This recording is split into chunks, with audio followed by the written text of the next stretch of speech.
আসসালামু আলাইকুম। অ্যাফ্রোস একাডেমিক ইয়ারে সকলকে স্বাগতম। সুপ্রিয় শিক্ষার্থী বন্ধুরা, আমরা গত ক্লাসে শেষ করছিলাম চতুর্থ অধ্যায় মূলধন ও মুনাফাসিত লেনদেন। আজকে নতুন অধ্যায় ধরব তোমাদের পঞ্চম অধ্যায় হিসাব।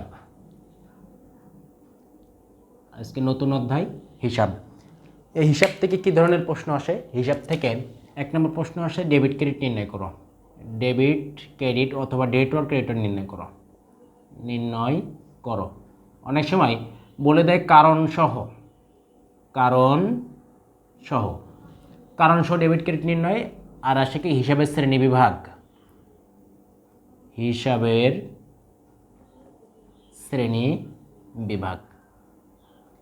শ্রেণী বিভাগ বা শ্রেণীবিন্যাস।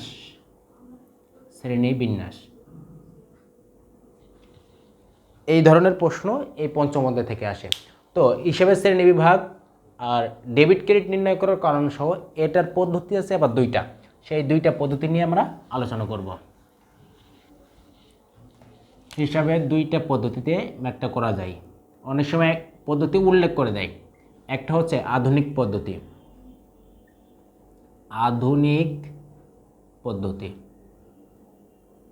আর একটা হচ্ছে সমীকরণ পদ্ধতি।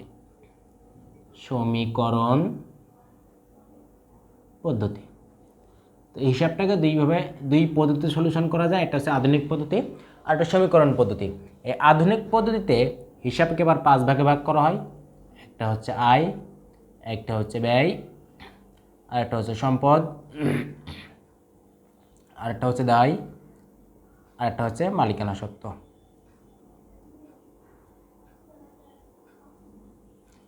সমীকরণ পদ্ধতিতে একটা সমীকরণ আমাদের আছে A = L + E অথবা OE। এর ফুল মিনিং হচ্ছে অ্যাসেট, মানে হচ্ছে সম্পদ।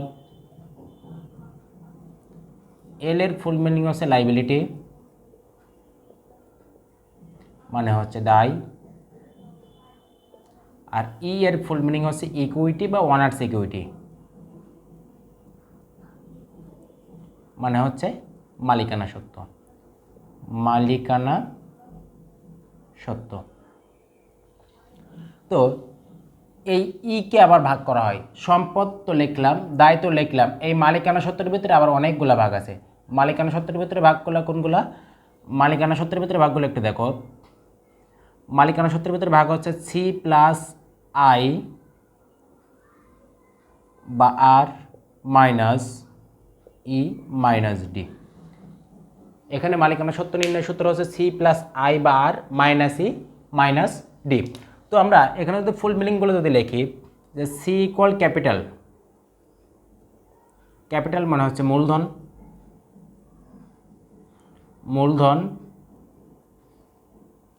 I মানে হচ্ছে ইনকাম, আর R মানে হচ্ছে রেভিনিউ,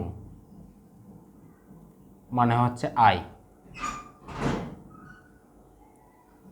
E মানে এক্সপেন্সেস, মানে হচ্ছে ব্যয়।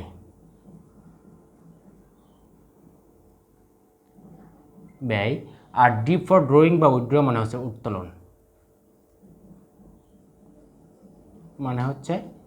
উত্তোলন, তাহলে এই সূত্রটা যদি আমরা বাংলা ট্রান্সফার করি তাহলে কেমন আসে? যে মূলধন প্লাস আয় মাইনাস ব্যয় মাইনাস উত্তোলন। এটা হচ্ছে আমাদের পঞ্চম অধ্যায়ের দুইটা নিয়ম। তো দেখো, যখন আমাদের বলবে যে আধুনিক পদ্ধতিতে ম্যাথটা সলিউশন করতে, তখন আমরা আয়, ব্যয়, সম্পদ, দায় আর মালিকানা সত্ত্ব দিয়ে পুরো ম্যাথটা সাজাই ফেলবো। যখন বলবে সমীকরণ পদ্ধতিতে ম্যাথটা সলিউশন করো, তখন আমাদের AL CI বার ED এটা দিয়ে আমাদের ম্যাথটা সাজাইতে হবে। এখন দেখো, এই CI বার E অথবা D এইটার শর্টকাটে একটা মিনিং লিখতে পারি, সেটা হচ্ছে E। এখন দেখো, আমরা এর জন্য শুধুমাত্র সম্পদ পাইছি, এল এর জন্য শুধুমাত্র দায় পাইছি, কিন্তু এর জন্য পাইছি কি? মূলধন, আয়, ব্যয়, উত্তোলন। যখন দেখবো আমরা প্রতিষ্ঠানে মূলধন নিয়ে আসছে তখন আমরা লিখবো ই, যখন লিখবো আয় হয়েছে তখন লিখবো ই, যখন দেখবো ব্যয় হয়েছে তখন লিখবো ই, যখন দেখবো উত্তোলন লিখছি তখন হয়েছে ই। এখন দেখো, সূত্র আমরা লিখছি মূলধন প্লাস আয় মাইনাস ব্যয় মাইনাস উত্তোলন। যখন তুমি ব্যবসায় মূলধন নিয়ে আসবে, মানে তোমার মূলধন বেড়ে গেছে, ইতে চলে আসবে।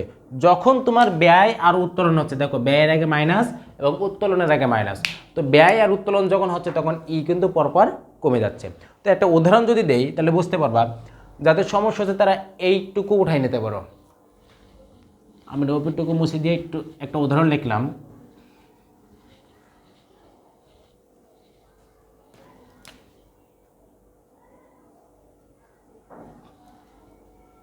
যে পণ্য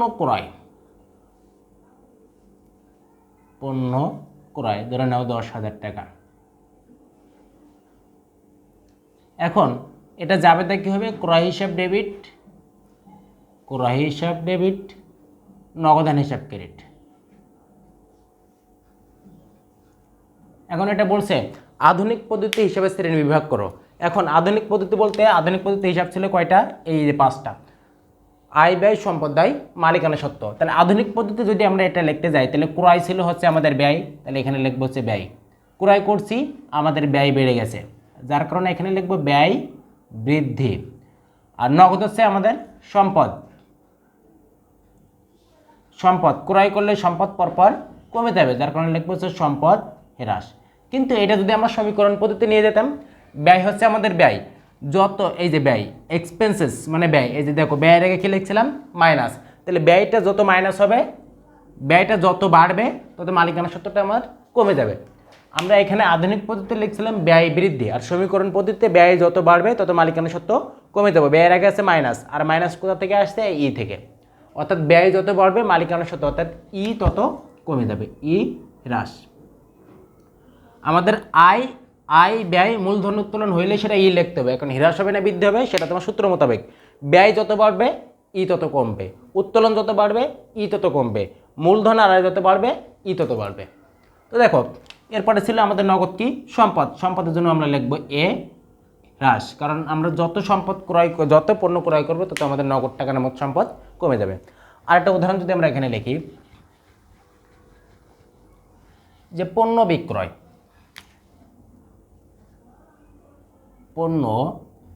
বিক্রয় ধরে নাও টাকা আছে 20,000 টাকা। তো এখানে আমরা জাবেদা যদি লিখি তাহলে জাবেদা হচ্ছে নগদান হিসাব ডেবিট, বিক্রয় হিসাব ক্রেডিট। আমরা যদি এটা আধুনিক পদ্ধতি শ্রেণী বিভাগ করি, নগদ হচ্ছে সম্পদ, আমরা এখানে লিখব সম্পদ, বিক্রয় করছি আমাদের সম্পদ আসছে মানে সম্পদ বৃদ্ধি, বিক্রয় হচ্ছে আমাদের আয়, বিক্রয় করছি আমাদের আয় বেড়ে গেছে, আয় বৃদ্ধি। যদি এটা আমরা সমীকরণ পদ্ধতিতে লিখতাম তাহলে এই সম্পদ ছিল আমাদের এ, যত আমরা পণ্য বিক্রয় করব সম্পদ আসবে অর্থাৎ সম্পদ আমাদের বৃদ্ধি পাবে।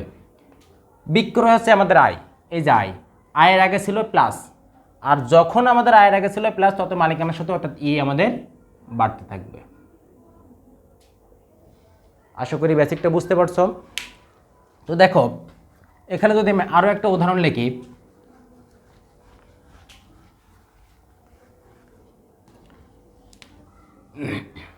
বিনামূল্যে পণ্য বিতরণ।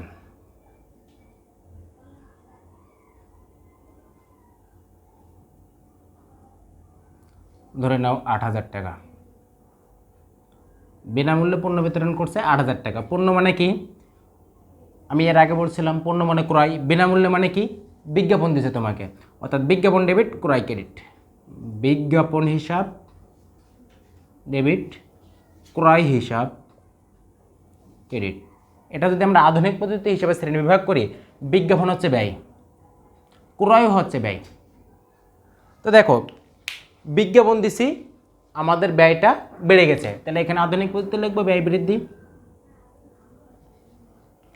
ক্রয় আমরা পণ্য দিয়ে অর্থাৎ বিনামূল্যে পণ্য বিতরণ করছিলাম, পণ্য যখন বিতরণ করছিলাম তখন এই যে আমাদের ক্রয়, এই ক্রয়টা কিন্তু পরস্পর হ্রাস পেয়ে যাচ্ছে, কমে যাচ্ছে, যার কারণে এখানে লিখবো হচ্ছে আমরা ব্যয় হ্রাস। আমরা যদি সমীকরণ পদ্ধতি এটা ব্যাখ্যা লিখি, ব্যয় মানে আমাদের ই, সমীকরণ পদ্ধতিতে ইতে কী ছিল, মূলধন প্লাস আয় মাইনাস ব্যয় মাইনাস উত্তোলন, তাহলে এখানে দুইটা ছিল ব্যয় মানে হচ্ছে সমীকরণ পদ্ধতিতে ই, তাহলে দুইটা হচ্ছে এর ভিতরে যাবে। এখন বাড়বে নাকি কমবে, এখানে ছিল কিন্তু ব্যয় বৃদ্ধি, ব্যয় যত বাড়বে ই তত কমবে, হ্রাস। আর ব্যয় যত কমবে ই তত বাড়বে, বৃদ্ধি। আশা করি বুঝতে পারছো। তো আমরা নেক্সট ক্লাসে তোমাদের একটা বোর্ড কোশ্চেন নিয়ে সলিউশন করার চেষ্টা করবো এবং বিস্তারিত বোঝানোর চেষ্টা করবো। তো তোমরা যারা বেসিকটুকু বুঝতে পারছো তাহলে অবশ্যই আমাদের কমেন্ট বক্সে জানাবা, আর যারা বুঝতে পারেন তা সেটাও আমাদেরকে জানাবা, আমরা বিস্তারিত ক্লাস করার চেষ্টা করবো। তো ভালো থাকো, সুস্থ থাকো, দেখা হবে পরবর্তী ক্লাসে। আসসালামু আলাইকুম।